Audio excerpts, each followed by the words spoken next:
राष्ट्रपति Donald Trump ने अपने देश को रूस और चीन के पॉसिबल मिसाइल और ड्रोन अटैक से सुरक्षित करने के लिए लाखों करोड़ रुपए के एयर डिफेंस सिस्टम को डेवलप करने का ऐलान किया। तकरीबन 175 बिलियन डॉलर के इस प्रोजेक्ट में कनाडा को शामिल करने पर अब बयानबाजी का दौर चल रहा है। कनाडा के नवनिर्वाचित प्रधानमंत्री मार्क कार्नी ने भी golden dome missile defence project system में शामिल होने की इच्छा जताई है।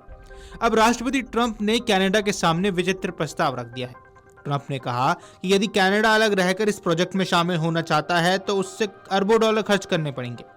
अमेरिकी राष्ट्रपति आगे कहते हैं कि यदि कनाडा यूएसए का 51वां राज्य बन जाए तो एक भी पैसा खर्च नहीं करना होगा। अब सवाल यह है कि कनाडा आगे इस पर क्या कदम उठाता है। आपको बता दें कि गोल्डन डोम मिसाइल रक्षा प्रणाली के बहाने अमेरिकी राष्ट्रपति डोनाल्ड ट्रंप ने एक बार फिर कनाडा पर निशाना साधा है। उन्होंने एक बार फिर कनाडा को अमेरिका का 51वां राज्य बनाने की अपनी मंशा को दोहरा दिया। ट्रंप ने मंगलवार को कहा कि कनाडा उनके प्रस्तावित गोल्डन डोम मिसाइल रक्षा प्रणाली में मुफ्त में शामिल हो सकता है। इसके लिए उसे सिर्फ संयुक्त राष्ट्र अमेरिका का हिस्सा बनना होगा। अगर वह ऐसा नहीं करता है तो कनाडा को इसका हिस्सा बनने के लिए 61 बिलियन डॉलर्स खर्च करने होंगे। ट्रंप ने बार बार अमेरिका के उत्तरी पड़ोसी को 51वां राज्य बनने का प्रस्ताव दिया है। कनाडा ने मिसाइल प्रणाली में शामिल होने में रुचि भी व्यक्त की। गोल्डन डोम का ऐलान ट्रंप ने पिछले सप्ताह किया था। इस दौरान ट्रंप ने कई हथियारों का भी जिक्र किया जो दुश्मन और हथियारों से लोग और देश दोनों को बचा सकता है।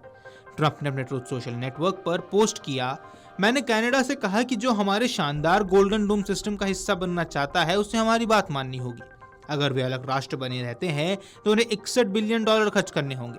अगर वे हमारे प्रिय 51वें राज्य बन जाते हैं तो उन्हें $0 खर्च करने होंगे। वे इस प्रस्ताव पर विचार कर रहे हैं।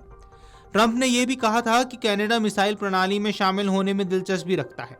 कनाडा के प्रधानमंत्री मार्क कार्नी ने भी इसकी पुष्टि की थी कि उनके देश ने इस मुद्दे पर उच्च स्तरीय वार्ता की है। नाटो के सदस्य कनाडा और उत्तरी अमेरिकी एयरस्पेस रक्षा कमान के माध्यम से महाद्वीपीय रक्षा में भागीदार है। हालांकि ट्रंप के बयान के बाद आशंका जताई जा रही है कि यह योजना कनाडा के साथ ट्रंप द्वारा शुरू किए गए तनाव को और बढ़ाने वाली है। कार्नी ने इस महीने की शुरुआत में व्हाइट हाउस का दौरा करने के दौरान कनाडा को अमेरिका का हिस्सा बनाने के ट्रंप के आह्वान को विनम्रतापूर्वक लेकिन दृढ़ता के साथ खारिज कर दिया था। उन्होंने कहा था कि उनका देश कभी बिक्री के लिए नहीं है। हालांकि कनाडाई प्रधानमंत्री और ट्रंप ने अमेरिकी राष्ट्रपति की ओर से ओटावा पर लगाए गए टैरिफ को लेकर कुछ तनाव को कम करने का प्रयास किया। डोनाल्ड ट्रंप ने संसद में दिए अपने भाषण में अमेरिका के 40वें राष्ट्रपति रोनाल्ड रीगन का नाम का जिक्र किया था। रिपोर्ट्स के मुताबिक 1983 में अमेरिका में कूटनीतिक रक्षा पहल का ऐलान किया गया था। इसे मुख्य तौर पर रूस से आने वाली अंतर महाद्वीपीय बैलिस्टिक मिसाइलों से सुरक्षा के लिए तैयार किया जा रहा था। हालांकि अमेरिका इस प्रोजेक्ट को लागू करने में सफल नहीं हो पाया था। अब करीब 42 साल बाद डोनाल्ड ट्रंप ने फिर से ही ऐसे सिस्टम को तैयार करने की पहल की है। दरअसल सैटेलाइट रडार और इंटरसेप्टर्स के जरिए मिसाइलों या दूसरी हवाई खतरों की लोकेशन की जानकारी अलग अलग बिंदुओं पर भेजती है। ऐसे में अमेरिका की तरफ से आने वाले किसी भी खतरे को सबसे पहले देश से दूर ही अमेरिकी सैन्य बेस या नौसेना पोत के करीब ही खत्म करने की कोशिश की जाती है। यहाँ से जरूरी मिसाइलें या लड़ाकू विमानों के जरिए हवाई खतरों को नष्ट कर दिया जाता है। यहीं से गोल्डन डोम सिस्टम का अगला काम शुरू होता है। दरअसल इजराइल के सिस्टम का ही उदाहरण ले ले तो इस सिस्टम में 3 हिस्से होते हैं। पहला रडार, दूसरा कमांड पोस्ट और तीसरा लॉन्चर। रडार के जरिए डोम सिस्टम ये तय करता है कि आसमान में दिख रही चीज कितनी बड़ा खतरा है और इसकी गति क्या है और इसे खत्म करने के लिए किस गति की और कितनी ताकत की जरूरत होगी। ये पूरी जानकारी गोल्डन डोम के दूसरे हिस्से के तौर पर काम कर रहे कमांड पोस्ट को लगातार मिलती है, जो कि खतरे को भांपकर लॉन्चर को सिग्नल देता है। और ये लॉन्चर यूनिट इंटरसेप्टर मिसाइलों के जरिए हमला करता है और खतरे को लक्ष्य तक पहुंचने से पहले ही नष्ट कर देता है। लॉन्चर 2 तरह के होते हैं, स्टेशनरी और मोबाइल।